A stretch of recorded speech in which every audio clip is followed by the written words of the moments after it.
Verónica Gago est une universitaire féministe. Autrement dit, elle ne fait pas de distinction entre son activisme féministe et son travail universitaire. Elle n'est pas une universitaire pure, et le féminisme n'a jamais été pour elle une simple carrière universitaire.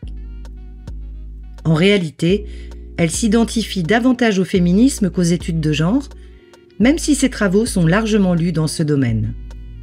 Elle milite depuis longtemps en Amérique latine, notamment contre la néolibéralisation du monde universitaire. Plus récemment, elle s'est engagée dans des mouvements sociaux tels que Marea Verde, marée verte sur le droit à l'avortement, Ni Una Menos, pas une de moins sur les violences sexuelles, ou Huelga Feminista, grève féministe, qui implique également une critique féministe du néolibéralisme. D'une manière générale, Verónica Gago défend une vision du travail universitaire qui s'appuie sur la recherche militante.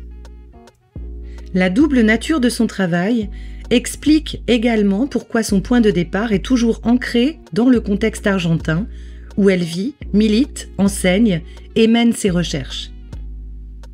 Plus qu'un simple contexte, il s'agit d'un héritage qui remonte à la lutte des Madres de Plaza de Mayo, mères de la place de Mai, contre la guerre sale menée par la dictature argentine à la fin des années 1970 et au début des années 1980. Le lien entre militantisme et monde universitaire est à double sens. Non seulement les universitaires comme Verónica Gago apprennent de leur participation aux mouvements sociaux, mais inversement, il existe aussi une forte demande de théorie politique parmi les militants et militantes. Il suffit de penser à la stésis au Chili, une chorégraphie féministe qui a résonné dans le monde entier. Ces thèses sont certes des performances, mais elles font directement référence aux travaux de l'anthropologue Rita Segato, également argentine, sur le féminicide.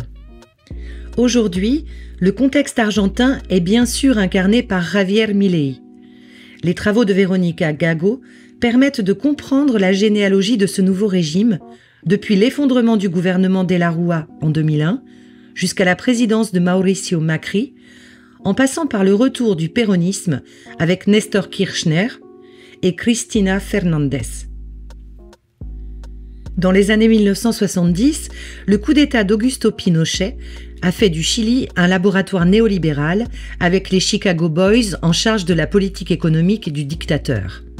Avec l'élection de Milei en 2023, c'est l'Argentine qui est le nouveau laboratoire latino-américain du néolibéralisme dans sa version mutante. En effet, le nouveau président n'est pas seulement une figure nationale. Comme en témoignent les ravages du département de l'efficacité gouvernementale, le second mandat de Donald Trump a érigé l'économie à la tronçonneuse de Milei en modèle. Toutefois, il ne s'agit là que de l'étage supérieur du laboratoire, celui du néolibéralisme d'en haut. Or, Verónica Gago explore également la partie inférieure de cet édifice, une tâche entamée avec son livre « Néolibéralisme from below », le néolibéralisme d'en bas, dont la version espagnole date de 2014. Porter le regard vers le bas lui permet de comprendre pourquoi, contrairement au Chili de 1973, un coup d'État n'a pas été nécessaire pour porter Milei au pouvoir en Argentine 50 ans plus tard. Son succès électoral, comme ceux de ses émules dans d'autres pays, révèle comment le néolibéralisme mutant affecte les subjectivités, soit encore comment de nouveaux sujets politiques se reconnaissent dans l'éloge libertarien de « la liberté bordel », la libertà carajo. Cela nous amène à repenser les articulations entre les néolibéralismes d'en haut et d'en bas, et donc à articuler politique économique et pratiques sociales ordinaires. Le travail de Verónica Gago sur ses versants militants et universitaires démontre que le féminisme n'est pas un domaine circonscrit de lutte politique. Il ne traite pas uniquement de questions spécifiques aux femmes, telles que les droits reproductifs. Au contraire, il s'agit d'une perspective qui éclaire un large éventail de questions économiques, sociales et politiques. La meilleure preuve du pouvoir heuristique du féminisme réside dans les attaques dont les féministes sont les cibles, tout particulièrement en Argentine, en réaction à la popularité de leur mobilisation. Et il en va de même ailleurs, comme l'attestent les campagnes internationales contre la soi-disant idéologie du genre. Dans Une lecture féministe de la dette, un ouvrage coécrit avec Lucy Cavaliero, Verónica Gago montre comment le néolibéralisme et ses mutations peuvent être examinés à travers le prisme féministe. La politique, comme la finance, commence chez soi. Elle étend ensuite son analyse à la relation entre crypto-monnaie et masculinité chez les jeunes partisans de Milei et Trump, ainsi qu'au danger d'effémination nationale que le président argentin et son homologue américain associent aux programmes sociaux, voire aux déficits commerciaux dans le cas de Trump. Le prisme féministe de Verónica Gago attire notre attention sur la dimension affective de la descente du néolibéralisme vers le néofascisme. Elle se concentre sur le côté sadique du régime mutant de Milei, à savoir son recours à la cruauté comme outil de mobilisation, mais aussi sur son côté masochiste, illustré par son appel fréquent au sacrifice pour le bien de la nation ou même au nom de la liberté. Bien sûr, aujourd'hui le tableau est sombre. Mais les mobilisations féministes en Argentine et plus généralement en Amérique latine ont également remporté d'importantes victoires ces dernières années. La puissance féministe, que Verónica Gago analyse et célèbre dans son livre de 2019 intitulé « La potencia feminista », s'impose comme un formidable remède à la dépression militante. Notre entretien a eu lieu à Paris le 1er avril 2025. Well, about 1 year ago, Veronica, we met with colleagues from Italy, Alisa Derre, and with another colleague from France, Caroline Bos, and we talked about the tension, but also the necessary connection between academic feminism and feminist activism. And that would be my first question for you. It seems that you're one of the people who've managed to combine both. That is, not to be on one side or the other, but to be on both sides, and not as separate entities, but as one persona, but also one kind of work. So would you tell us how much this is linked to what is specific to you, or something that has to do with your generation as well? Or perhaps also with the Argentinian context? Yes, well, maybe a kind of mixture, because I entered to the university looking for a political experience, and I found it because I was part of an organization at that moment that was very much influenced by Zapatista movement. I am talking about the 90s, of course. And we organize different things at the university in Buenos Aires. And I think that is also part of a long tradition of political engagement in Argentina. The public university is very much connected with different stories of struggles, and also with this this commitment with social movements. And for me, that was a period very important against also the privatization during the 90s of the university.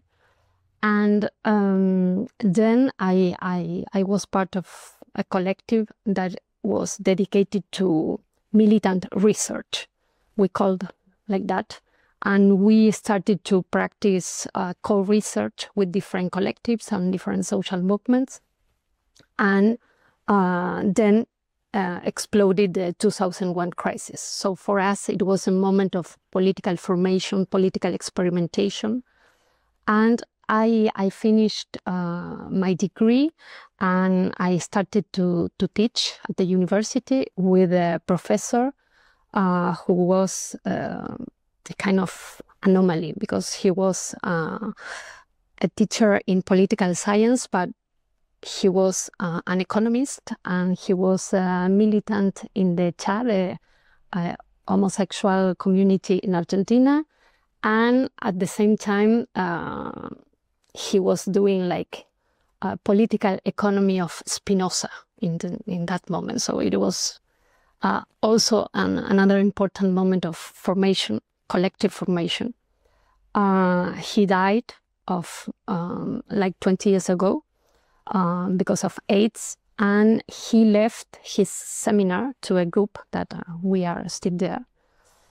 And then I think that it was also a moment of like political uprising, popular uprising, and the university was completely involved in that moment. So I think that I am not like an academic professional from the beginning. I started my PhD 5 years after I finished the university, the degree. And it was because in that moment the Council of National Research opened up different scholarships. Because for my generation, the idea of an academic career, there was not an idea for us. So I tried to combine this experience of militant research, this tradition of engagement of public university, and of course my interest in feminist pedagogies, perspectives that we know that all the time are problematizing this division between theory and practice. So I think that is a sort of combination of my generation, the experience at the public university, my personal trajectory, but also the connection with different social movements that for us, as different collectives, I think was the most productive moment in terms of political thought, but also in terms of action and practice. You have managed to articulate feminist activism and academic feminism. And there's obviously a context in Argentina, which is that of social movements. And those social movements, they have been recent, like Ni Una Menos about sexual violence, or like the Green Wave about abortion, but also there's a longer history, and in particular with the movement of the Plaza de Mayo, mobilizing against dictatorship. So would you tell us how your work has also been inscribed in that particular history? Yes, I think it's a political atmosphere that is very much involved in my work, because we grow up with the activity of Plaza de Mayo, Madres de Plaza de Mayo, Abuelas de Plaza de Mayo as a political reference for us. And also they were so important in our activism during the university moment, but also with the connections with other social movements. So I think that this non-liberal human rights struggle is very much important in Argentina, especially because madres y abuelas, mothers and grandmothers of Plaza de Mayo were always very much committed with the connections with other struggles. So for me, they are very much connected with this long genealogy of women and feminist struggles. And of course, when a Ni Una Menos movement arose and appeared, it was also a practical connection, I think, with all those lines of struggles that are human rights, but also the unemployed movement of the 2001, so-called piqueteros and piqueteras, but also with the dissident movements that came from the 70s, and also with the political exiles that returned to Argentina in the 80s, and especially women They organize the national meeting of women every year, and it was an important experience for democratization, but also for feminist pedagogies in our country. And nowadays it still exists as a plurinational meeting of women, lesbian, trans, and travestis people. So I think that all those trends of political activism were very much condensed in the moment of massification of feminism since 2015 till now. Me as an activist in Ni Una Menos movement, it is for me the experience also and the possibility to connect these more theoretical approaches, these theoretical praxis of thinking about feminist pedagogies, epistemologies, and especially I am very much interested in the feminist perspective about labor, especially about labor and paid and unpaid labor, and also how to connect that with ongoing movements that are also producing concepts, that are also producing an intellectual approach to the public debate.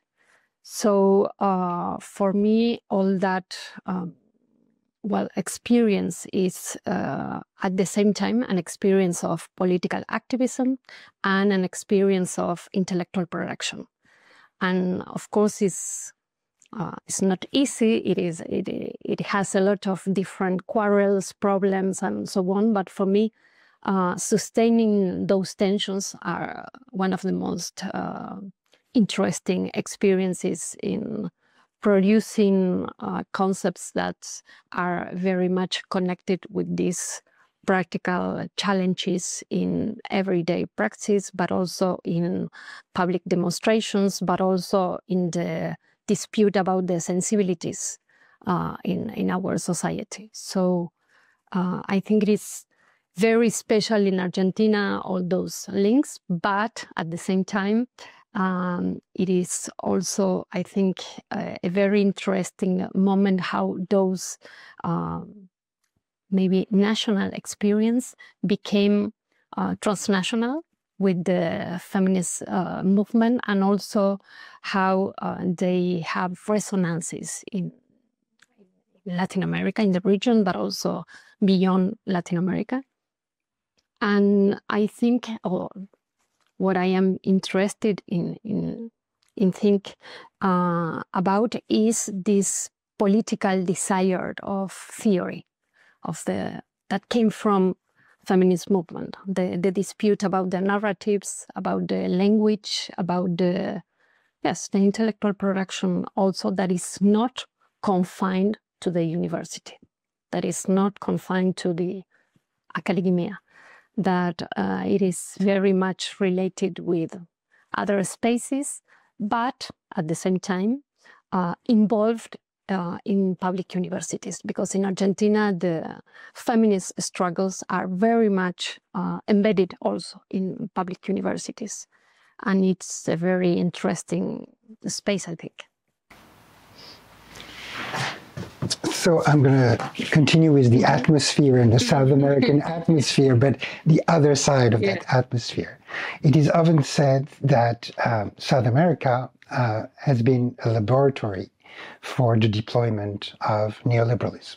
And of course, when people say that, they usually think of Chile in 1973, the Augusto Pinochet coup, followed by the famous Chicago Boys experiment that sort of launched neoliberalism in Chile before spreading it to the North and the world altogether. But you also emphasize two other moments when South America and Argentina in particular were laboratories of neoliberals' deployment and neoliberals' mutation. And these two moments are the crisis of 2001 and the collapse of the regime under Fernando de la Rúa. And the second one, of course, is the rise of Milei as a prequel to Trump 2.0. So let's start with the 2001 moment and the aftermath of that moment.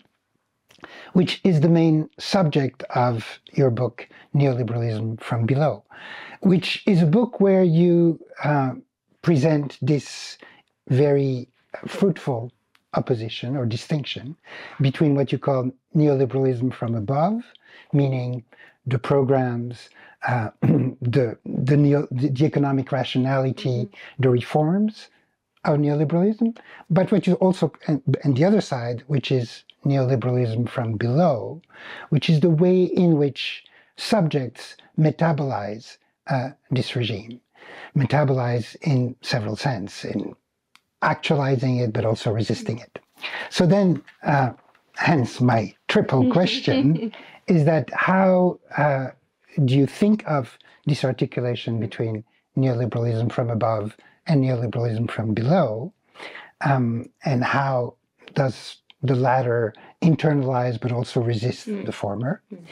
Then the second question attached to that is, how does it apply to this 2001 and post-2001 moment in Argentina? And so you can remind us what happened then.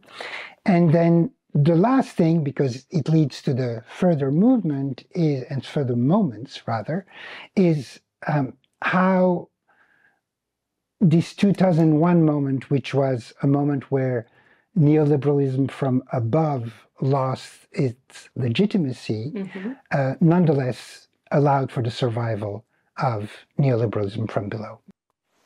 Well, very complex connections of questions. But the first thing that I would like to say is, in that book, Neoliberalism from Below, I was looking for a theoretical framework about neoliberalism, challenging the idea that neoliberalism is theorized in the North and with imperfect realizations in the South. So I was trying to challenge this labor division in terms of theory and praxis again.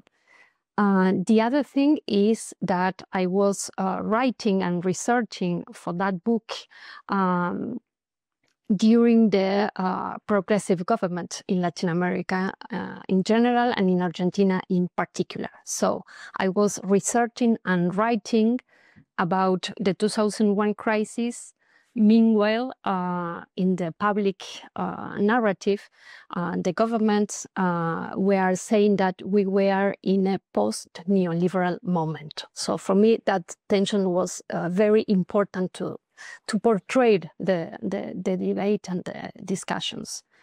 For me, the 2001 mobilizations and uprising, it was the moment of rejection of the political legitimacy of neoliberalism as we know it in the Washington Consensus package, that it was the experience in Argentina during the 90s.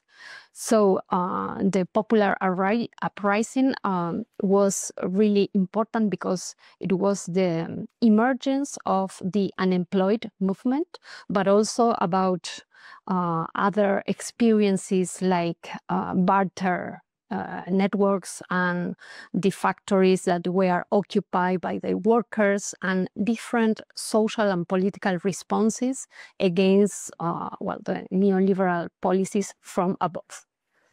And I was very much concerned about how the progressive government at that moment conceptualized the crisis as a moment of non-political terrain. So the 2001, for me, rather was the moment that opened up the possibility for the progressive government that came after. And I was very much interested in seeing how those narratives about neoliberalism could challenge the idea of totalizing narrative. So neoliberalism is always the defeat of subaltern and revolutionary subjects. And I was trying to think how the social movements were a sort of new revolutionary social actors, but at the same time, they will be involved in political and economic practices that are not completely detached from neoliberal subjectivities. So in this tension, I want to think at the same time the persistence of neoliberalism and the capacity of social movement to confront the political legitimacy. So the persistence of neoliberalism in a moment that the government says, well, we are in a post-neoliberal agenda, for me was interesting to connect first the ways that the government deployed the anti-austerity demands that came from social movements in a way of social intervention through financial inclusion. So the state's subsidies, that was a very important policy at that moment, that I insist was part of the demand that came from the social movement against austerity.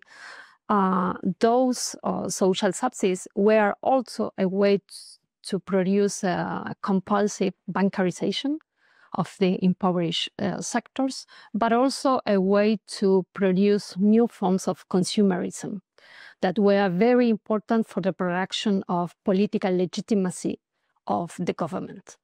So there are a lot of different tensions about this new capacity of the government to intervene in the terrain of social reproduction through financial inclusion, through different, we can call it welfare package, but very confined to certain sectors. There are not an experience of universal welfare packages.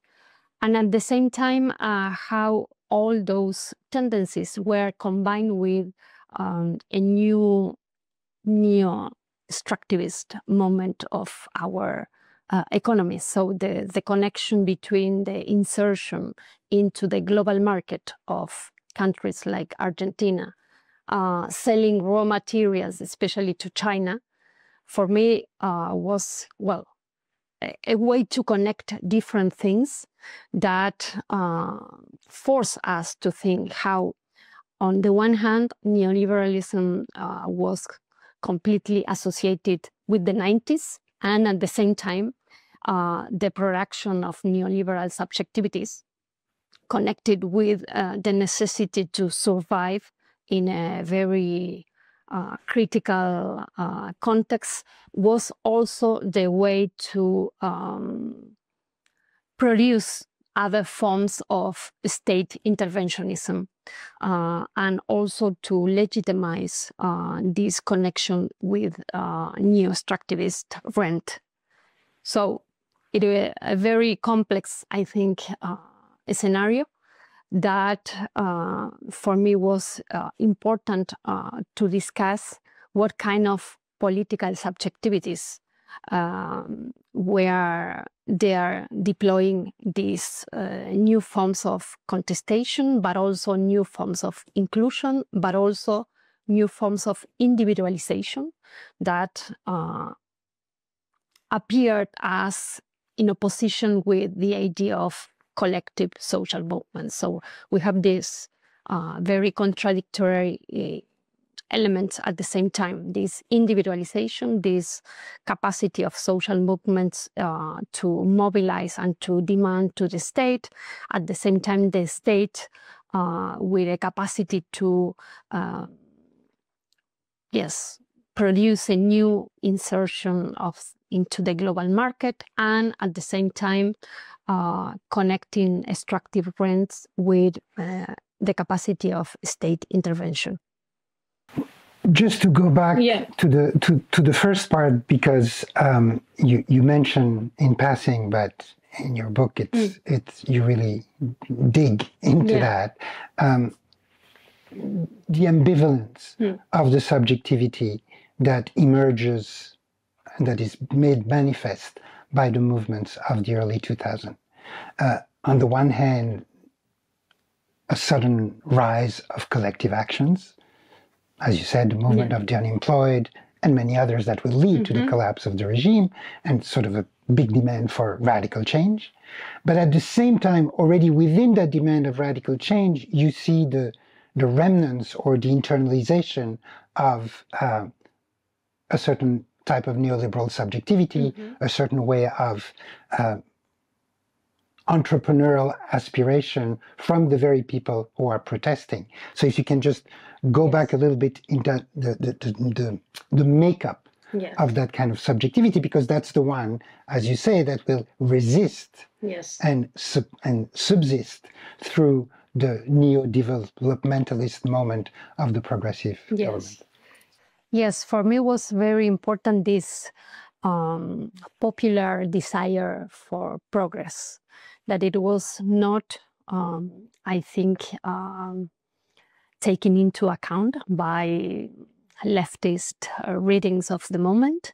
And I think that this desire for prosperity is at the core of this neoliberal subjectivity. But at the same time, at least in Argentina, it's very much related with popular and social and collective capacities to organize social movements. So it is not completely detached, it is not completely individualized, this aspiration of progress. And I think that is a very Baroque and modern combination between this aspiration that is not completely individual, and at the same time, it is, well, a force very much connected with the idea of freedom, calculation, and also the idea that you are being part of movements that will be also a way to connect with your individual desire of progress. So I think that the combination between this entrepreneurial impetus with social conditions of popular organization, and at the same time very much the capacity to confront neoliberal imaginaries, and at the same time how those subjects are appropriating the neoliberal imaginary, but reoriented in other spaces and with other experiences, for example, of migration, for example, of unionized experience of informalized economies. So for me, it's a mixture that is beyond the radar of the leftist readings at that moment, and also a way to understand how financialization of those entrepreneur subjectivities is very much linked to the idea that then a government like Milei administration will capitalize and will take advantage in terms of, well, the radicalization of that idea of entrepreneur. So for me, the most interesting thing is the tensions of this kind of subjectivity that is not the same idea of neoliberal subjectivity in the First War, when you have, well, a lot of social conditions for your reproduction very much guaranteed.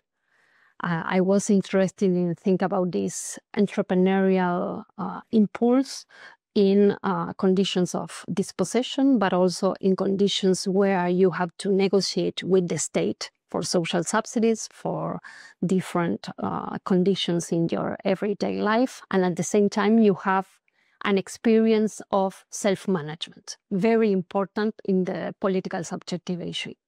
So this, in the midst, this terrain of conflictuality, but also this Baroque way to combine different strategies and different ideas of freedom and calculation, for me, was part of the core of the argument.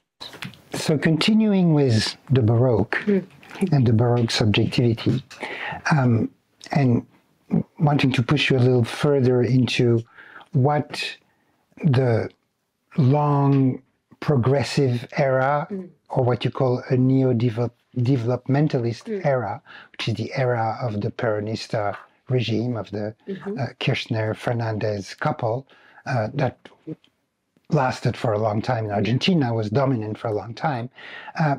What did it change? What did it modify of this Baroque subjectivity born out of both the neoliberal era of the 90s and the crisis of the neoliberal era in the early 2000s? So what remained of that? And also what were this feature of this neo-developmentalist moment? But also this moment was interrupted in 2016, the same year that Trump was elected for the first time, with the election of Mauricio Macri in Argentina, and Macri as a real right-wing neoliberal. But there the question is, what did he do? In other words, did he undo what the Peronista had done and sort of brought us back to an old-style neoliberalism, as if, for instance, in the US, Jeb Bush or Ted Cruz would have won the election? Or was he already the first step towards what we're going to get to later, which is the Milei moment in Argentina? Yes, I think that the electoral victory of Macri was a surprise for all those who were thinking that neoliberalism was over.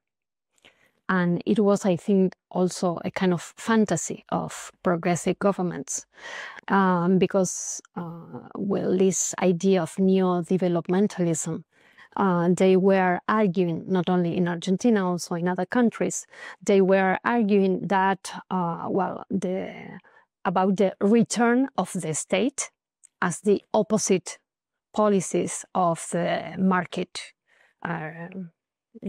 Market fundamentalism. So I think that it was an important moment of this surprise.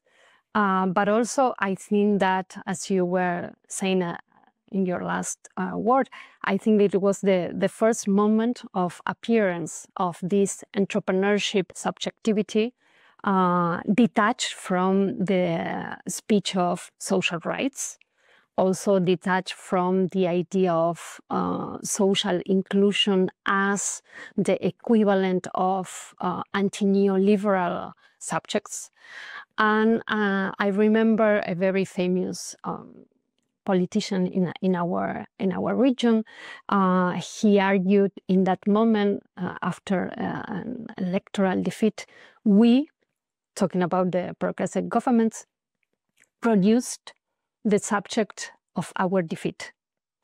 So they were saying that the people that they recognize through social subsidies, that they recognize through social rights, were now, a sort of unknown political subjects, that they are not involved in the political and cultural discourse of the progressive electoral options. So I think that this gap is very interesting to think in this other long term of neoliberalism from below, and also the detachment of these progressive and neo-developmentalist discourses and the real everyday assemblages between social subsidies, politics of social inclusion, but also an ongoing precarization of labor market and ongoing also precarization of public infrastructure, and also a policy of access to social rights that became more and more financialized.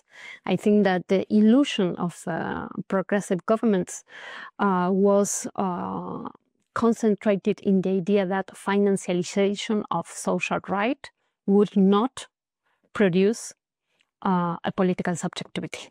And by financialization of social rights, you mean specifically what? Yes, the access of different social rights like housing, but also the capacity to buy certain things through social subsidies that were very much connected, at least in Argentina, but not only, to the bancarization and also with the capacity to ask for credits. So I think that this triangle was a little bit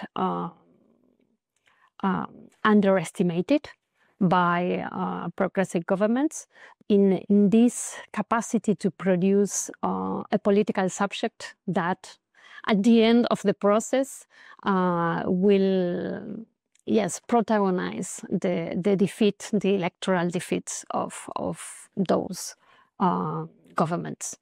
So I think that Macri is a sort of outcome of this long process, but also he was the first time after dictatorship that a right-wing program was explicitly presented for an electoral turn.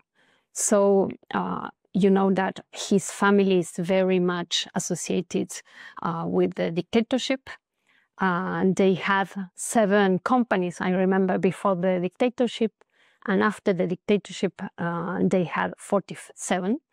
So the dictatorship was a kind of original or primitive accumulation for those kind of families in Argentina. And also the connection between dictatorship and Macri's government was very, very clear. So it was also a shock, I think, against those politics of memory, political memory, that were very important during Kirchner and Fernández de Kirchner's government. Very important also in this political atmosphere of recognition of the struggles from the 70s, but also kind of institutionalization of memory politics.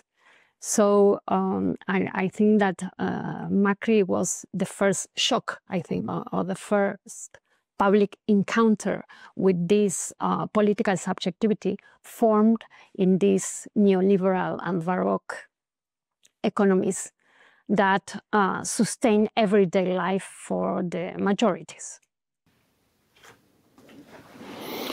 Well, as you've said, your work is not just about the triumph of neoliberalism from above, relying on neoliberalism from below. It's also about resistance and about what I would call, in the case of feminism, kind of anti-neoliberalism from below. And I think this is very important because what you do is not accept the division between feminism and studies of neoliberalism. Feminism often is supposed to talk about women's issues, and women's issues might be reproductive rights or might be sexual violence or etc. And in practice, that often means that discussions about neoliberalism are among men, and discussions about women's issues are among women. But in fact, in your work, I mean, that division doesn't work. On the contrary, it's how you can have a feminist reading of neoliberalism.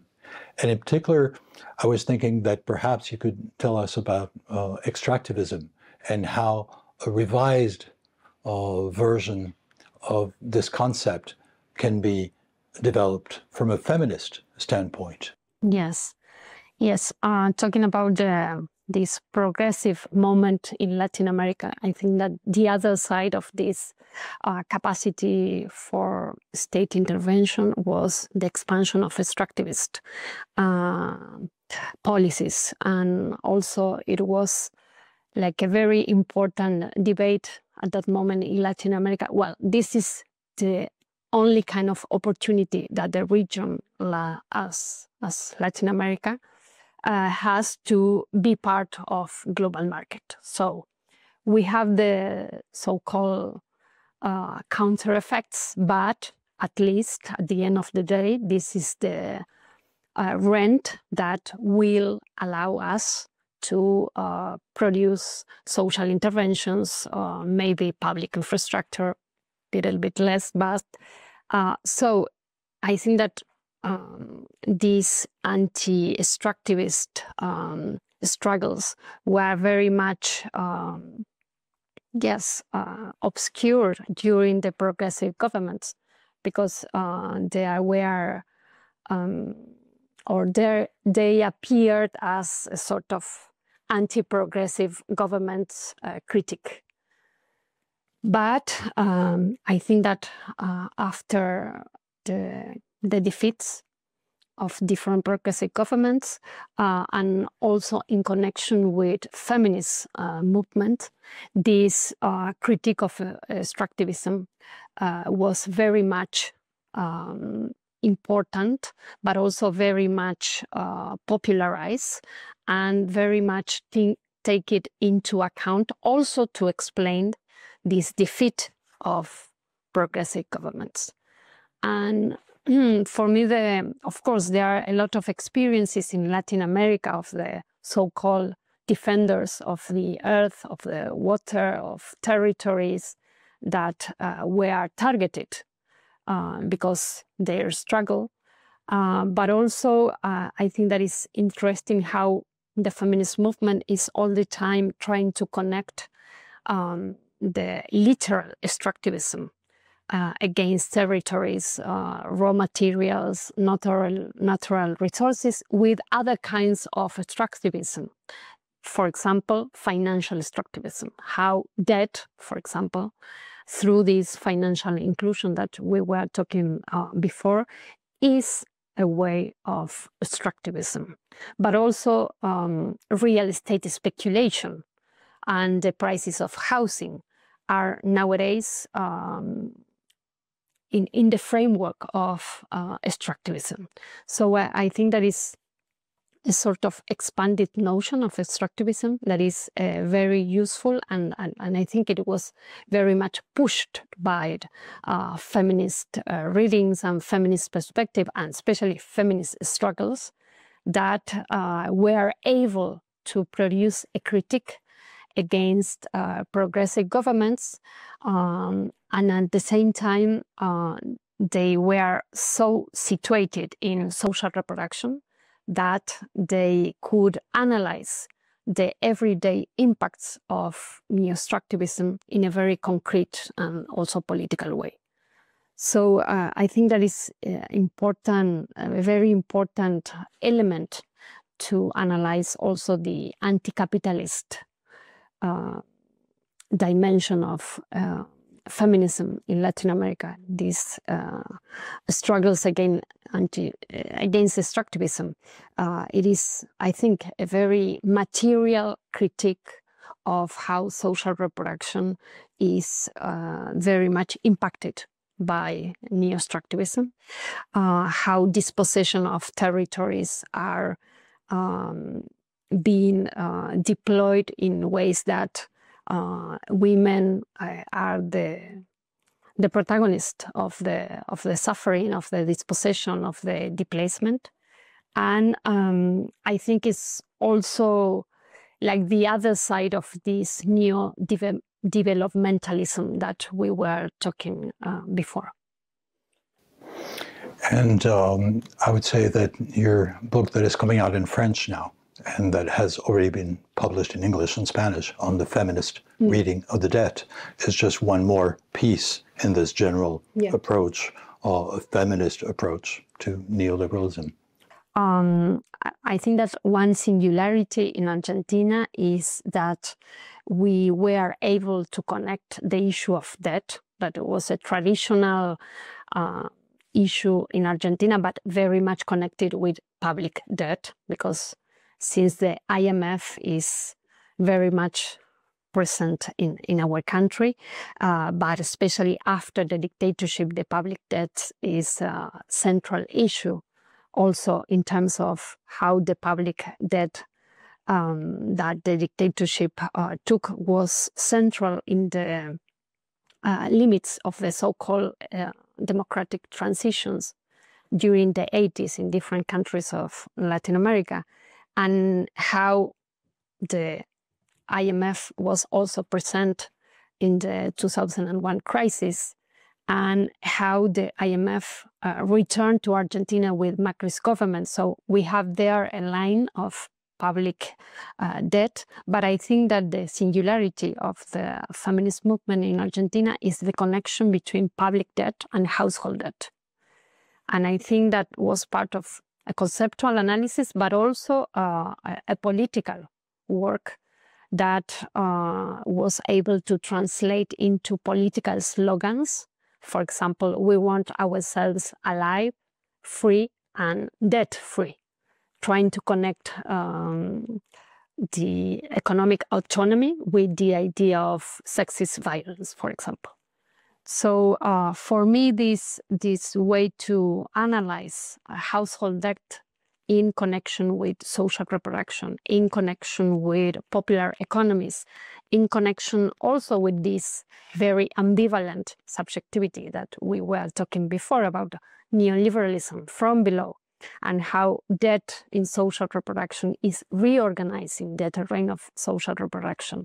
But at the same time, how the different experiences of women, of communitarian network, but also feminist politicization of the debt was very much important to produce a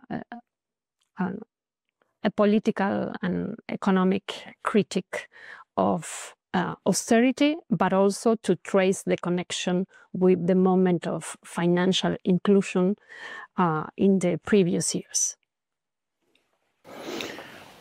One thing is that feminism is like Marxism in the sense that it's not just about understanding the world, it's also about changing the world. And so in addition to concepts, there are practices, and the feminist strike is one that you have been thinking about a great deal and participating in as well.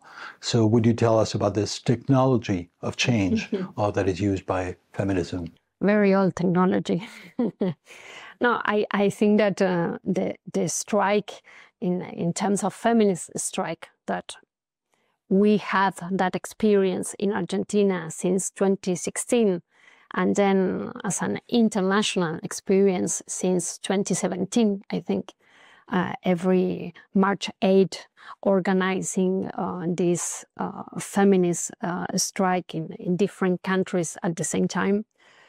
For me, was very important and interesting in terms of the popularization of other reading of labor, non-paid labor, precarized labor, unwage labor, informalized labor, and especially the question about how you can strike if you are not a formalized worker, if you are part of popular economies, or if you are a freelance student, and so on and so on. I think that the feminist strike was like a very political research tool in one aspect to problematize who are the subjects included in the idea of a strike, traditionally very much masculinist, unionized, also white.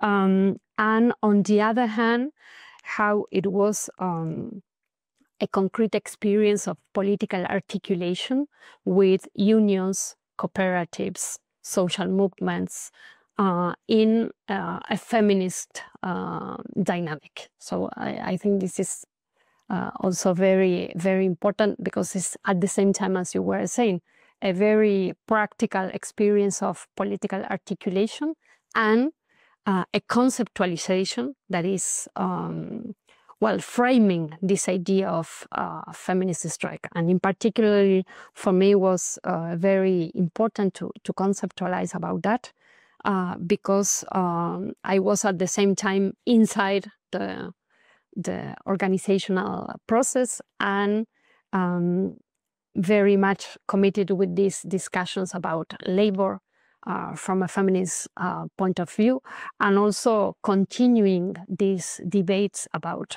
neoliberalism. So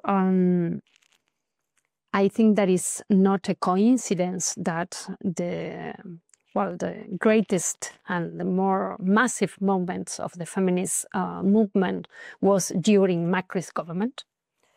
And at the same time, very much connected with the capacity of recreate different lines and genealogies of struggles, also taking into account popular economies, unions, but also universities, communitarian experiences, and also I think it was a political subjectivation for a new generation. If you think in the Green Tide moment, well, you have now a whole political generation that was, yes, inscribed and who experienced that moment of Ni Una Menos and Green Tide as an important moment. And nowadays you have another kinds of political sensibilities that are very much transversal, I would say, in terms of feminism and transfeminism. And it's very much related with the counter-revolution that we are experiencing now. And indeed, in the same way that there's neoliberal international, and you've talked about that, and in the same way that there's a neo-fascist international, and we're talking about this more and more, there is a feminist international that is basically, there's a circulation not just of social movements, but also of ideas, and actually the reception of your work is one more illustration of this. Yes, I think that it's like an attempt to reframe and rethink and reorganize internationalism from below. That is a long history and tradition. And in the last years, the feminist movement in different parts of the world, I think it was a concrete experience in this production of resonances, slogans that were translated in not only in terms of language, but also translated in terms of political praxis. And also how different forms of political organization, like campaigns, strike, etc., were part of a sort of, yes, internationalization without the traditional tools of political party, maybe.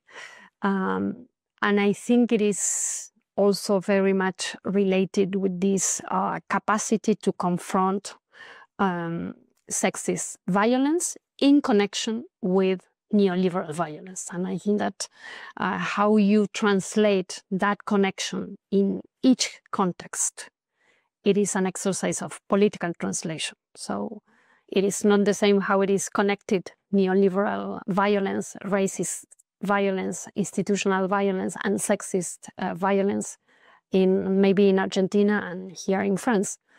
But at the same time that the common question about how to develop, to analyze, and to produce political organization through the question, through the lens of this intertwined set of violence, it is very important and very dynamic in terms of this internationalization or transnational or trans-border struggles. Okay, so we continue in this sort of division of labor where all the bright questions are for Eric and all the dark questions are for me. So let's go back to the more recent moment when Argentina in particular became sort of the laboratory of things to come, namely the rise of Javier Milei. So his sudden rise, first as a pundit, then as a politician, and then finally his victory in 2023 came as a surprise of the same magnitude as Trump's first election in 2016. And it's a surprise, first of all, because of the, speak about Baroque, of the wild proposal of Javier Milei, his sort of, radical libertarianism, his chainsaw policies and all that. I mean, kind of policies that would make, Friedrich Hayek and Milton Friedman look like social democrat. So on the one hand, there's the shock of the proposals of Milei, but also it came as a shock and a surprise because it came in the wake of the debacle of Jair Bolsonaro in Brazil, in the wake of what was seen as a second pink wave in South America, with Gustavo Petro in Colombia, with Gabriel Boric in Chile, and also because of what you just described, meaning this unprecedented movement of feminism, but social movements altogether that made for a brief moment South America as the bright spot of internationalism from below. So the question is, what made Milei rise? What were the factors, according to you, that allowed him to rise? Why was it such a surprise? Especially because, as you said, there was the Macri warning that was clearly not heeded. So how would you explain that? I think that we have a very brief of this second pink tide with the government of Alberto Fernandez. That was the government that came after Macri. So it is following the parallel, our Biden in Argentina. And he went through the pandemic also. During his government also, we achieved the legalization of abortion. And I think it was a very poor government in terms of capacity of, doing important things in terms of, social inclusion, against precarization, and so on. So the victory of Milei is a kind of perverse repetition with the sequence Kirchner-Macri. We have again Fernandez, Milei, but in a sort of radicalization of that sequence. So a lot of people very much disappointed with Fernandez administration. A lot of people very much frustrated with the management of the pandemic. A lot of people that also were very much involved in survival strategies against inflation that were rejecting the progressive candidate that was the Ministry of Economy of Alberto Fernandez. So if you have as a candidate the ministry that is marked as the responsible for the inflation crisis, it is really difficult that you can have an electoral victory, I think. But if we have to think in the victory of Javier Milei, I think one element is this rejection of inflation crisis, the rejection of growing precarity after the pandemic. And also you have the radicalization of this entrepreneurial subjectivity that we were discussing before, but very much radicalized in terms of financial inclusion after the pandemic. Because the pandemic was also a financial laboratory for new policies of financial inclusion. And I think that is very much important to analyze how those financial inclusion policies during the pandemic radicalize the indebtedness of people that were still previously indebted, and also how those financial inclusion policies were the vehicle of, for example, a new architecture of digital wallets, of platforms of payment and other things that are nowadays crucial tools in the management of precarity and impoverishment. So all the promises that Milei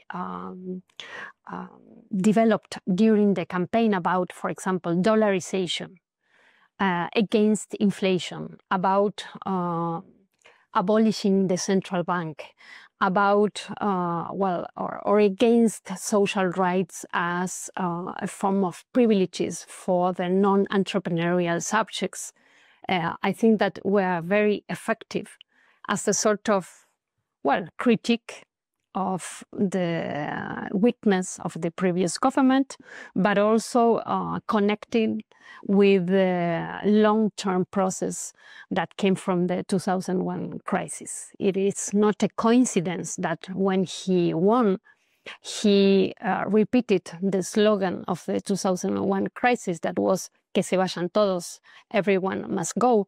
That was a slogan against the political representation and the institutional system. So Milei presented himself as the final outcome of the representational crisis of the system. And also he represented himself as an outsider that came and appeared beyond the corruption of the traditional politicians, and also as an economist who were very much concerned about inflation. So I think that this is an important package of different elements that were very, very well unraveled during his campaign, and very efficiently used during the elections. The other thing that is for me important, because there I am trying to connect this more economic dimension against precarity and financialization of everyday life, and at the same time this element of crisis of the representational system of democracy that he capitalizes. And the other thing, it is also a sort of revenge against social movements, especially feminist movement, but not only feminist movement. I think that, of course, Milei is deploying a state anti-feminism that is very much important also in the way that he is building up his legitimacy, but also how he's channeling the hate and the mistreatment as a form of social relationship. But I will summarize the elements of Milei's victory as part of this ongoing process of entrepreneurial subjectivity, very much radicalized after the pandemic because of the financial inclusion policies of the progressive or second moment government. Also the element of of anti-traditional political system that he deployed, and also this element of anti-social rights discourse, but also policies. I think that maybe there is a difference with Macri, because Macri persisted with these social subsidies. So now Milei is cutting very radical all these social subsidies, but especially he is taking advantage of the devaluation of the currency. And he's saying that nowadays social subsidies are, just a form of parasitism of some kind of population that is completely connected with the idea of state interventionism. So I think that on the one hand, it was a surprise for some sectors, and on the other hand, we can say that following the trends of neoliberal subjectivation, but also following the trends of this radicalization of financial inclusion, maybe is not such a surprise. So let's continue. Let's go deeper into Millet, not only his campaign, but what came after. And let's continue on the structuring of neoliberalism from above and from below. So first of all, very simply, what are, you think, the main laws, the main measures, the main reforms that he's already trying to implement? But also, there seems to be a tension, or interesting tension, in the imaginary. On the one hand, of course, it's all in the name of freedom, right? He says that he hates the state and he came into the state in order to destroy the state, but for freedom to blossom. But at the same time, there is a demand of sacrifice. So this is, of course, not unknown to neoliberalism, austerity and sacrifice, on the one hand, in the name of freedom. But in this case, at a moment of big liberatory explosion, how does this articulation of freedom and sacrifice operate, and how does it translate in terms of practical measures from above? Yes. Well, I think that he is innovating in the structure of the state. And for me are very important and those new ministries that he has created, the Ministry of Human Capital and the Ministry of State Deregulation. So I think that they are like main institutions to understand what does it mean, this idea that he is occupying the state to destroy it. I think that is also a way to think how they are deploying this radical program that is at the same time against the state within the states. Very particular interpretation of an old, I think, left programmatic idea that we could be inside and against at the same time. I think that is another example of perverse capturing of this socialist maybe idea or programmatic idea. So those new ministries are at the core of his new institutionality. Of course, he cancelled other ministries like the Ministry of Women and Gender, and he subsumed under the Human Capital Ministry, Labor, Culture, Health, and he's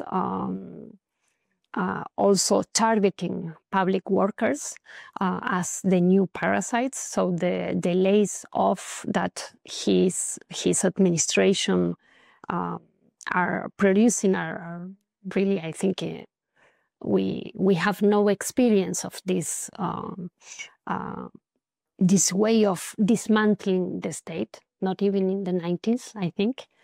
And the other thing is a sort of government by decree that allows him to produce a new form of law in a package that it is called ley bases, that is basically the demolish of some democratic principle in the Argentinian government, and also the possibility of a new way of capital accumulation for this moment. So he's producing different law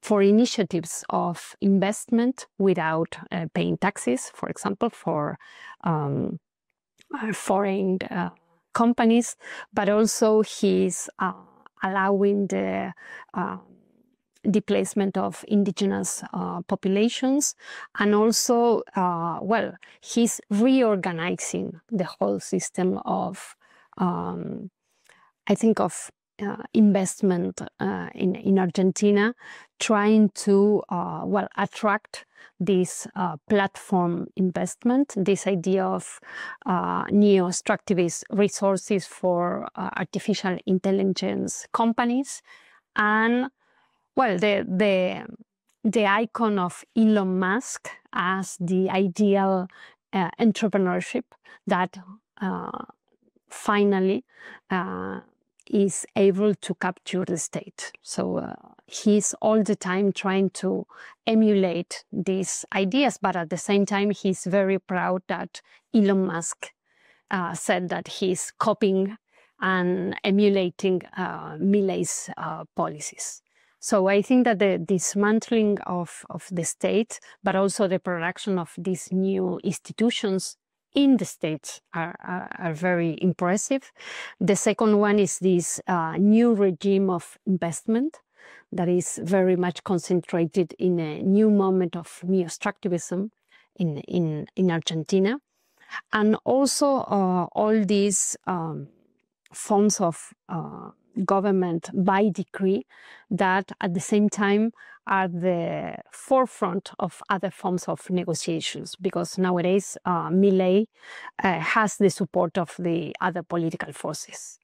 So we are in this sort of paradoxical moment that he's also being rejected by a lot of people who voted for him, because nowadays they are feeling very much affected for these austerity policies, but at the same time, he's supported by, well, big interest and big companies, and he's also being supported by the political institutions and other political parties. So other political parties, such as radicalismo, such as parte del peronismo, and such as other forces, local forces of governors in different provinces in Argentina. So he took office without a political party, without political force in the parliament, but nowadays, after several decrees, he also managed to organize a political support for his administration. And of course, he has the complete support of the most concentrated economic sectors in Argentina. And they are doing great benefits with the difference in the currency and dollar in Argentina, and different financial, speculation arrangement. But I think that it's a kind of mutation of the composition of the sectors that are, in terms of economic sectors that are supporting him. And also it is an experiment in terms of how he still interpolates popular sectors or middle class, very much impoverished sectors. Continuing with the mutation, but moving to neoliberalism from below and going back to the Ministry of Human Capital, while indeed there's still a rhetoric of entrepreneurship for all that is there, it seems, and you show it in your recent work, that the subject that is sort of fostered, promoted by the Milei government doesn't resemble the small entrepreneur, self-entrepreneur of the 1990s or even the early 2000s, the one that has survived the progressive era. There's a mutation that has happened there, in the sense that it's less about an entrepreneurial self that wants to make as much income as possible from their work and their initiative, but it's openly so and overtly so, encouraging people to be speculative investors, not so much on their labor, but on their assets, whatever these assets can be, and sometimes they're, and we'll get to that, cryptocurrency. And so it's this very speculative subjectivity more than an entrepreneurial subjectivity. So basically, you don't see yourself as the owner of a personal factory, but you see yourself as the owner of a portfolio with assets that you speculate on. however small these assets are. So that seems to be a mutation in the very nature of what human capital is. But that begs a question, again, going back to that, how do you articulate this sort of encouragement to speculate, which is in the hope that the speculation will be fruitful, with the call for sacrifice, because there's no more money and so we need to be sacrificing. So how does sacrifice and speculation work together? Because if you just need to sacrifice and there's no reward, that doesn't work well with libertarianism. If some need to sacrifice so that other can thrive, that would be the truth of the matter, but that's hard to sell. Or maybe sacrifice is not really a sacrifice, it's just a smart investment. So, which it is. Yes, and I forget about sacrifice in the previous question. I think that this passage, this transformation from entrepreneur to speculator is very important and very much connected with a new generation also. Because, for example, the speculative subjectivity nowadays inside popular economies are very much protagonized by the younger people. So it is also like a transition between generations, because at the beginning of the popular economy is very much connected with social movements. You have this idea of unemployed people who became entrepreneur with this mixture of social movement experience, but also the capacity of self-management and also the reconfiguration of their subjectivity as workers through the idea of entrepreneurship.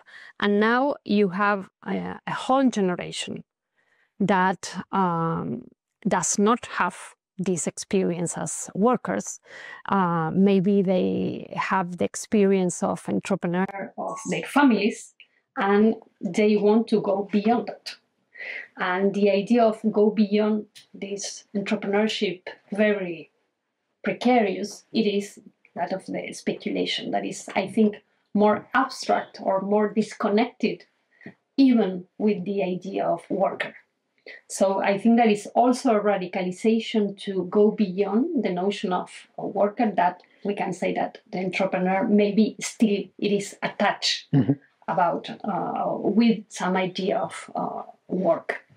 Nowadays, the younger generations, I think, they have this notion of speculation as a new desire of progress without the experience of exploitation.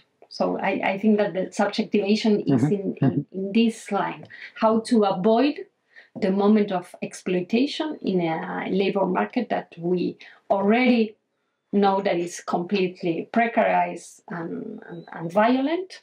And, even the notion of entrepreneurship, it is associated with precarization. And rather the idea of speculative subjectivity, I think that has the imaginary to go beyond exploitation. We can talk about financial exploitation maybe, but I think that the idea that if you are a speculator, you won't be exploited. I think this is one of the main ideas and very much attractive for younger generations.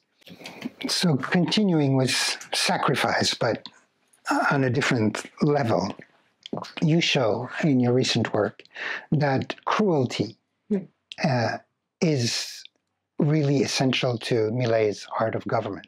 And by cruelty, you mean overt, deliberate cruelty that is meant to be understood as such.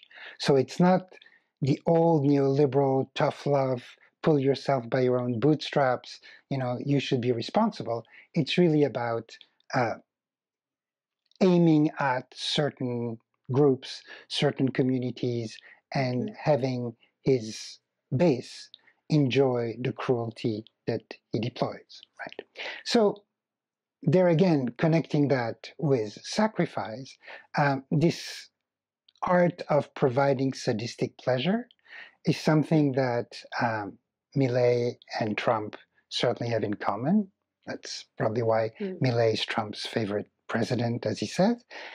But going back to sacrifice, one wonders, is it just about providing sadistic pleasure, or does sacrifice add an element of masochistic pleasure in the sense that we all have to sacrifice for the good of the country or maybe for a better future or something like that? And there, we wonder whether it would be a clash or a difference between Millet and Trump, because Trump, so far at least, is very reluctant to ask for sacrifices. When people talk about a possible recession, say, I don't want to talk about that. So does that mean that there's a difference between the two, that Millet thinks that he can just provide both sadistic and masochistic pleasure, whereas Trump just stick to the sadistic part?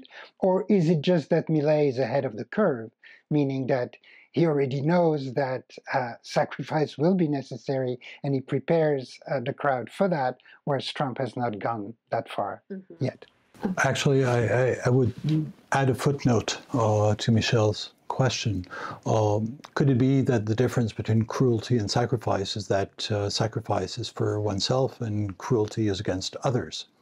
And in fact, what we've seen, for example, in the US with Trump, is that people who've been laid off and who voted for Trump feel betrayed. They think, well, I voted for someone who would lay off other people, not me. So the distinction between sacrifice and cruelty could be there. And the second point, I was wondering really, and to go in the direction of what Michelle was saying, yes, indeed, if the whole point with Trump was to say instant gratification, I'm going to resolve this overnight, whether it be a war or the economic situation or everything. Well, after a short while, you have to say, what about the fact that it doesn't work right away? Well, it takes time, you know, and that's when sacrifice gets in. Well, maybe the first point is that Millet campaigned with the slogan, "There is no money." So I think that he was not only proposing a sacrifice, he was acknowledging that the population was doing sacrifice. And the index of that sacrifice was this idea, there is no money.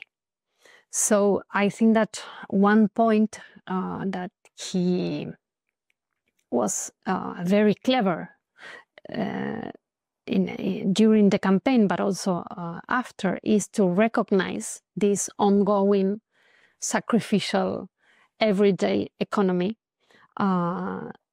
during inflation and, during this economic crisis that Argentina is completely embedded in. So the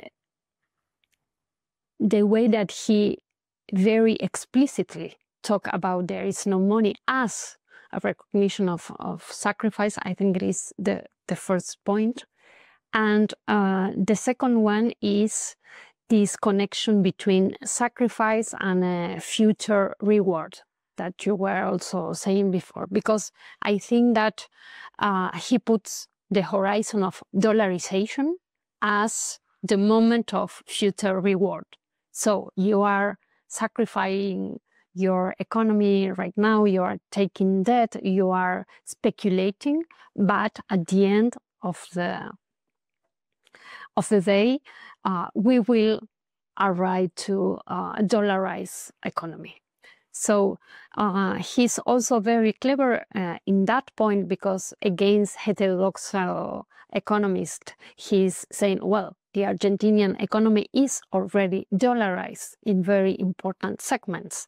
And the people have the experience of this dollarization of everyday economics in very crucial elements like housing, certain medicines, and other things that you need to have dollars to be able to buy it. So with this idea of sacrifice and a future promise of reward through dollarization, I think that he's very much connecting with this idea of speculation as a way to go through the sacrificial moment. So I think there is a connection there. And the other thing that I think is very much connected with this idea of cruelty, also thinking about cruelty as a sort of reward. So you can experience the joy of cruelty, but also the sheer spectacularization of cruelty as a sort of reward during this sacrificial moment. So I think that the first important feature of Millet is that he himself is deploying the enjoyment of cruelty in his social media, in his way of speaking, but also in his way of arguing, for example, and the celebration of the laissez-off, for example, and the celebration of the criminalization of indigenous communities. So he's offering this collective enjoyment of cruelty as a sort of current reward until we will have the other reward of dollarization. So I think that this is a kind of transaction that he's proposing, and is very effective also in terms that, well, this cruelty has these targeted populations, of course, feminists, queer, public workers, indigenous, nowadays pensionates. And at the same time is not detached of this future promise of stabilization through dollarization. I think that maybe in contrast and comparison with Trump, I think that the Argentinian experience of different financial and economic crises had produced a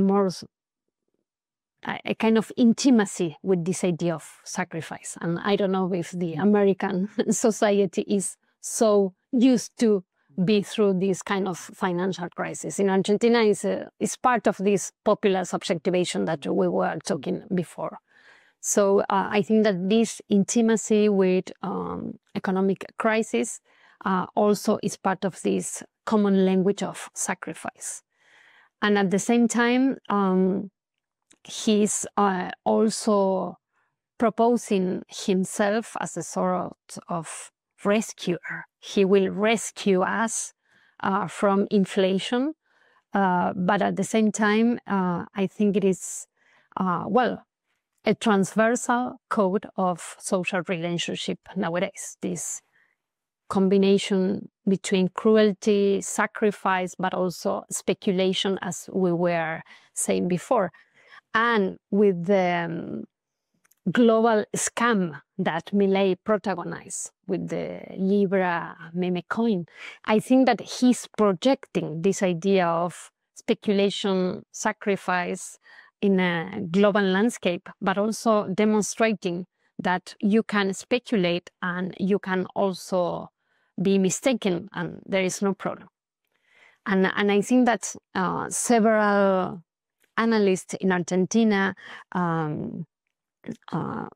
well, thought that the scam will be, I think, a more important scandal. And I think that in certain level, the idea of scam is so connected with everyday experience in this very speculative everyday economics that is not such scandal in other levels. I was going to ask you a little later about the Libra scandal, but for people who are not aware of it, can you retell the story and what happened? Yes. Millet, on the night of the February 14th, St. Valentine's Day, so it was a joke about that, he posted in X the offer of a meme coin called Libra. And after like 4 hours of real high speculation and a lot of money around this meme coin. After that, he said, well, I was confused. I was not completely aware of the details of this meme coin, so it was a mistake. And after that, well, the meme coin collapsed and it was a scam. And well, after that, a lot of journalists research noticed that the money of the scam would be part of the financialization of the political party, but also the NGO that is the think tanker of Milei's government. And also, well, he had a very pathetic interview in a TV program saying, well, I did it from my personal social media account. And the journalist said, but at the same time, you are the president. Well, this is another thing. So the idea that he, as a president, was, well, the embodiment of the possibility of valorization of the financial asset, I think that is something very important to think about it and to connect with this idea of, we can think about speculation from below, that is, well, very much a form of interpellation, but also a connection with especially young men that are very much used to be online doing this kind of bets and different speculative activities. So this subjectivity of the so-called crypto bros in different parts of the world, but also very much in Argentina, they have in Milei a sort of icon of this capacity to, well, go beyond the limits and also make propaganda from his own presidential account of a meme coin that at least it was a scam. So I think it is another level that also it is a surprise for other economic actors in Argentina also. So the question is, and it relates to what Eric was saying also about people who voted for Trump and who are now hit by tariff and who can be angry. So clearly people who speculated on the Libra coin and who's been scammed, who were like these enthusiast Milei supporters, are very furious and angry and have shown that. But the question is for both the Trump voters who are hit by tariffs and the one who lost money with the scam, it's not completely clear that they will not vote for Trump and Milei again in the next election.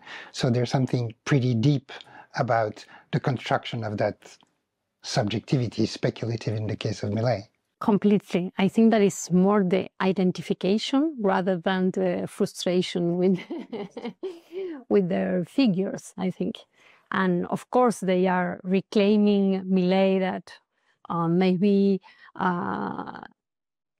he would be more, I don't know, cautious. I don't know if it is the word, more intelligent in the exposition of the meme coin. But I think that they are not really frustrated with the figure, with the mode of doing politics very much related to speculation. So they are inside of the same, I think, terrain of the way of thinking about politics, but also in a sort of shared subjectivation that is very much connected with this idea of speculative as a place where you can at the same time have fun, have money, no work, and also affirm your masculinist dimension of a winner. So I think that this is like a combo that is not frustrated at least. Too good to sacrifice. Yes. Yes. Yes. Well, in fact, I have the impression that what you're saying is that it's not just economic rationality, that is it a good deal, but how do I identify? And that's where gender comes in, masculinity and masculinism, the link between gender identity and the politics of gender identity. And it seems to me that you've talked in the past mostly in terms of feminism, and that these days you have to pay more attention to gender per se.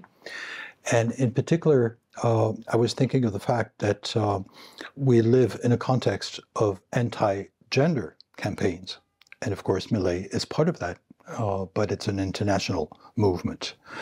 And so feminists have to take into account anti-gender campaigns, even though the focus is not always about women.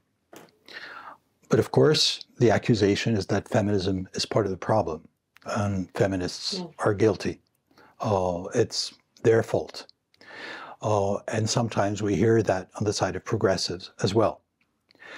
But in terms of anti-gender campaigns, it seems to me that there has been a shift that I think may be interesting from a feminist perspective. In France, in Brazil, in other places, it started in the years 2010 as a political movement against homosexuality and against gay rights more generally.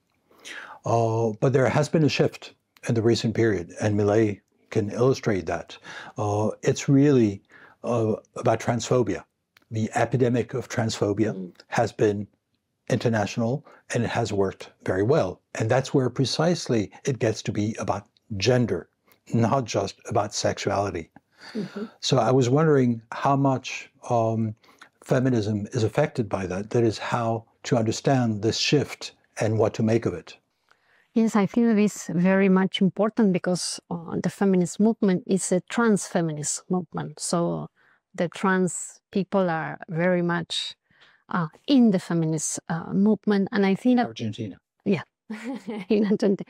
I think in Argentina there is an important tradition of trans and travestis leaderships and very popular leaderships. So it is, I think, a way to understand why TERF feminism in Argentina is not very successful, on the contrary of Spain, for example.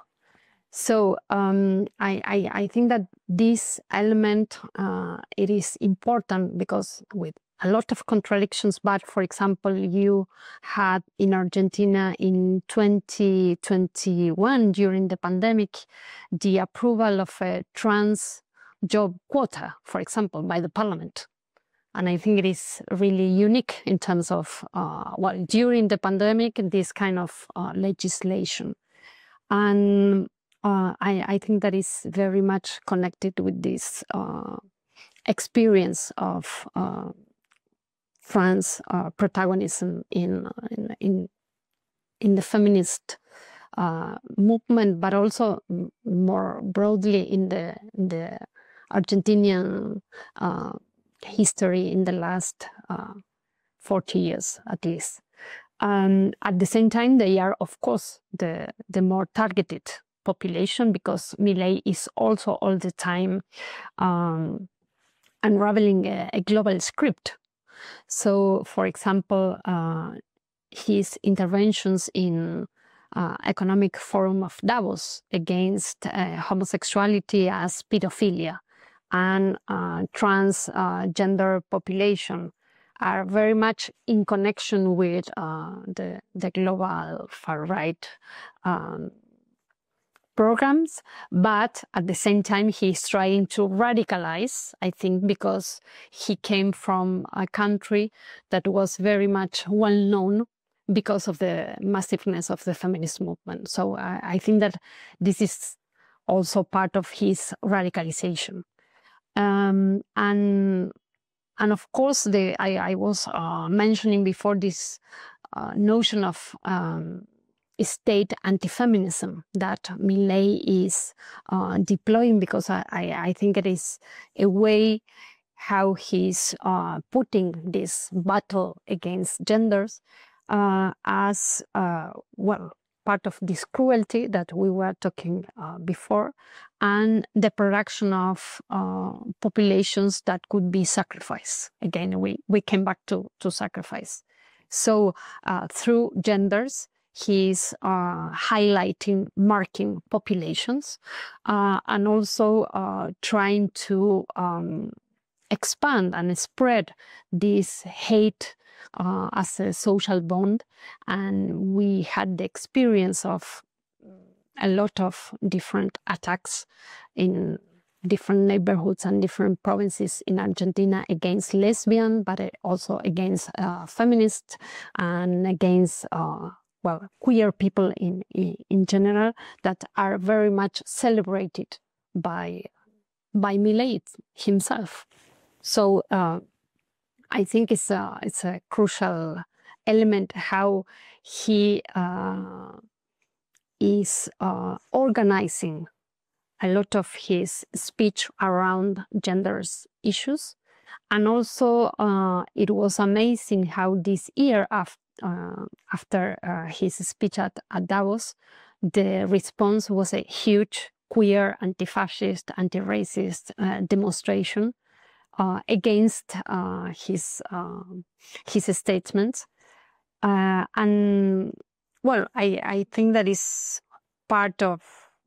organic part of his program, political program. Yeah. There's a flip side. On the one hand, so we can say that Milei, like Trump,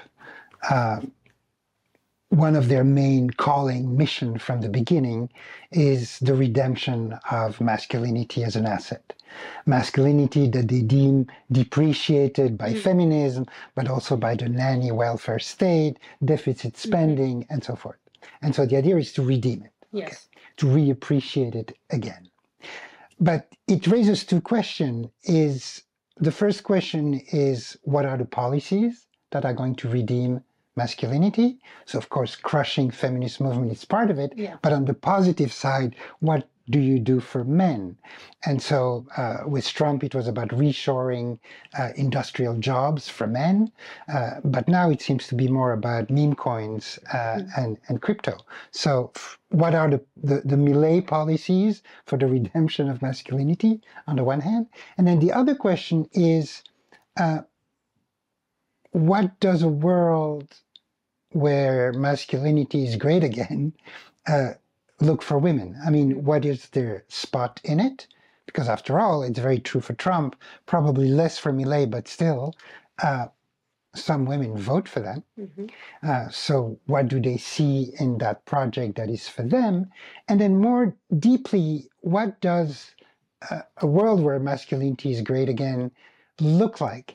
Does it look like the old world of male breadwinner and women homemaker? Or does it look more like the masculinists would convey, movement would convey, like a world without women? Well, I think that, for example, one important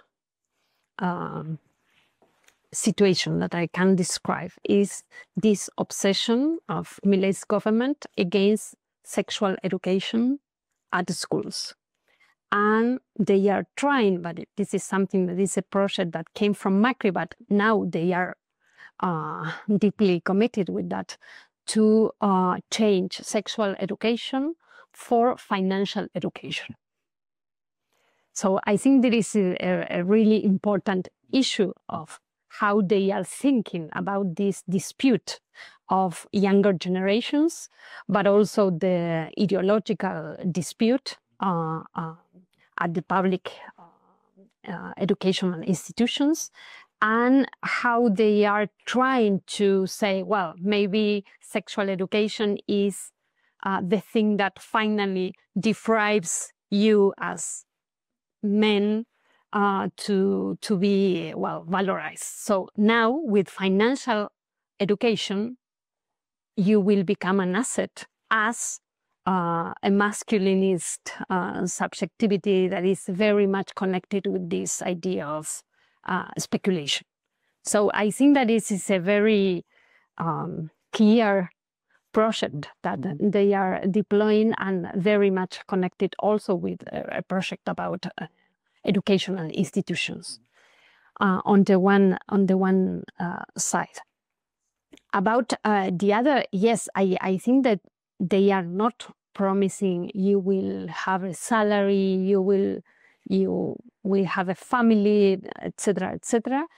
But at the same time, I think that they are proposing a very isolated idea of masculinity, because I think that they know that the family as we knew it, maybe it's not coming back.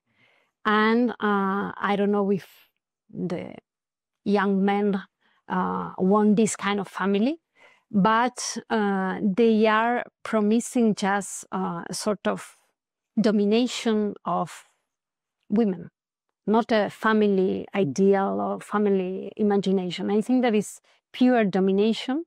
And I think that all this debate about incels and so on as an effect, as an outcome of after feminist empowerment, feminist demonstration, it is very much related with this idea of isolated masculinity. And I am not seeing what kind of project beyond this isolated masculinity with the capacity of revenge and with the offer of pure domination they are offering. I don't see that. At the same time, I think that is also a reaction against a lot of young people that are not committed with masculinist, young men that are not committed with these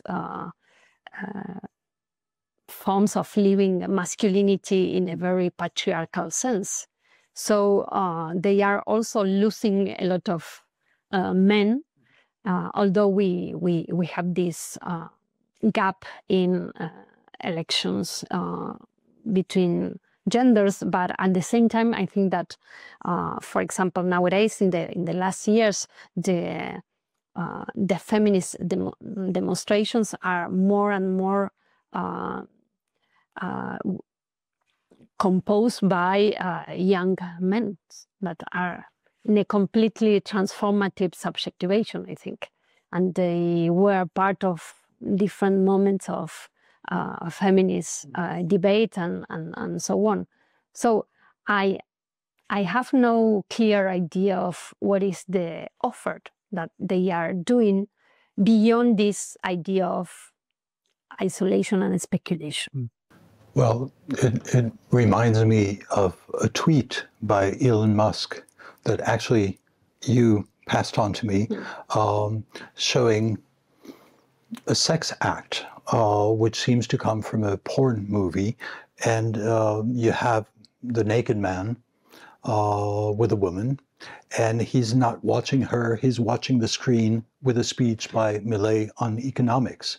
And what this suggests is that, in fact, sex is less fun than economics, than this kind of speculative world that we're talking about. So maybe that's their gender perspective, get rid of sex. Well, at the same time, in that tweet, Elon Musk wrote, so hot right now. So it is not only interesting, it is only the... It's a new jouissance. Yes. It's a new jouissance, but jouissance that's better than sex. Yeah. I wanted to go back to the question. I'm on the dark side now. I want to go back to the question of fascism. And I remember that Michel and I participated many years ago in a collective, Cette France-là, that was on the politics and policies of immigration. And the last year of this presidency by Nicolas Sarkozy, we published a volume in particular that was called Xénophobie d'en haut, Xenophobia from above. And as soon as we published it, we started having a conversation about whether that was the right approach. That is, what about xenophobia from below? And you've talked about neoliberalism from above and from below, but what about neo-fascism from above and below. That is the fascistization of society and the fascistization of social reproduction that you talk about. Yeah, I think that is very much important because I am trying to establish like a sequence how you are producing violence against social reproduction, how you organize a complete war against social reproduction, and how you can produce a fascistization of social reproduction. And I think that this is the attempt of the Ministry of Human Capital, because they are criminalizing certain protests, especially women protest, women with children that are demonstrating at the street, but also they are criminalizing soup kitchens, for example, as political spaces where the people are not just eating, they are organizing in politics. That is true, of course. So I am trying to think how this extreme impoverishment of social reproduction and the moralization of this impoverishment, it is very much connected with the project of fascistization. So I think that is another intensity and another scale of the so-called crisis of social reproduction. And they are, I think that the nexus between this fascism from below and from above is what we were talking about before, in the terms of cruelty and sacrifice, and all this affective economy, very much connected with different kinds of compensations that are part of the fascist offer, but at the same time, how this gender war against gender is part of the fascistization of social reproduction. And I think that at least in Argentina, this is connected with the forms of politicization that social reproduction has during the moments of feminist uprising and feminist assemblies and feminist strike, where you had the terrain of social reproduction as a concrete terrain of political organization, but also a terrain of experimentation of other gender relationships and other forms of thinking about, political desire also. And I think that they acknowledge, they recognize how radical this terrain of social reproduction could be, and they are trying to produce devices of fascistization in the same plane, in the same terrain. So trying to, on the first side, trying to undo all these networks, all these experimentations, and also trying to force to go into more debt in also to survive, and also trying to individualize all the different experiences that were so important in the midst of these neoliberal policies to organize other things that are not just survival. And I have a last question. We've been presenting a very bleak picture for a couple of hours. And I've been thinking about what I call militant depression. That is basically people who hope to change the world are tempted by depression. It used to be that when Margaret Thatcher talked about her slogan, Tina, there is no alternative, we thought, well, that's on the right. And then social democrats joined and thought, yeah, we've got to be realistic. And of course, radicals think, no, we haven't bought that. But it seems to me that the depression is the fact that it's not a question of buying it, but from one defeat to the next, how can we avoid this depression?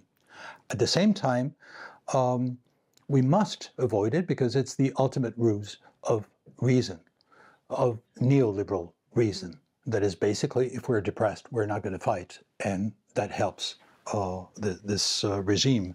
So I was wondering, how should we resist? And I think your work is an example of not giving up, just keeping up with the fight. And in particular, it seems to me that on one hand, it's in a meaningless world, trying to make sense of things, and at the same time, mobilizing collectively, and finally realizing that we're not powerless. And you talk about la potencia feminista, feminist power. And it seems to me that's the condition for what you call changing everything. Yes, that is another way or another important sentence or slogan from the movement that they are trying to capture. For example, Abascal, but also Millet, they are saying that they are revolutionary people that are trying to change everything. So we are confronting, I think, this kind of perversion, but also capture, but also I think that the most maybe appropriate term could be counter-revolution. And I think one thing that was so crucial in the feminist movement, and it is so crucial, is the joyful militancy that involved being in feminist initiatives, in feminist collectives, in feminist demonstrations. So I think that they are also trying to go against this experience that we share in our bodies of this joyful militancy. And I think that is also the source of resentment in some kind of things.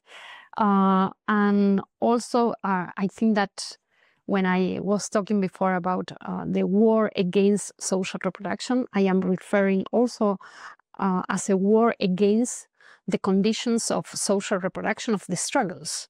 Because nowadays, it is very much difficult, for example, to organize if you are struggling with the prices of food, or you are struggling with the unemployment of your mother, or if you have not money for the bus. So I think that they are trying to undo all these joyful spaces that were so important, also in critical moments and in critical contexts, that the feminist, transfeminist militancy developed as also as a way to reorganize social reproduction, but everyday life, not only the moment of very massive and very important demonstrations, also the translation of this kind of massiveness into a new sensibility, but also a new form of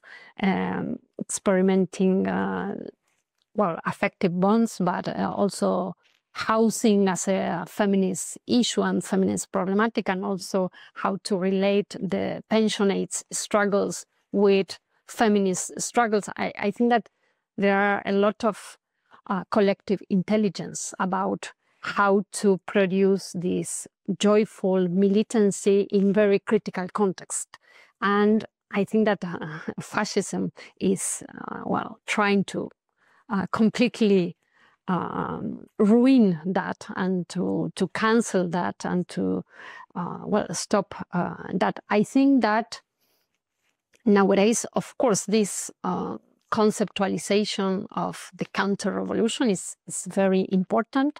Also to understand that they are reacting against a collective power, against transfeminists and collective potencia and so on.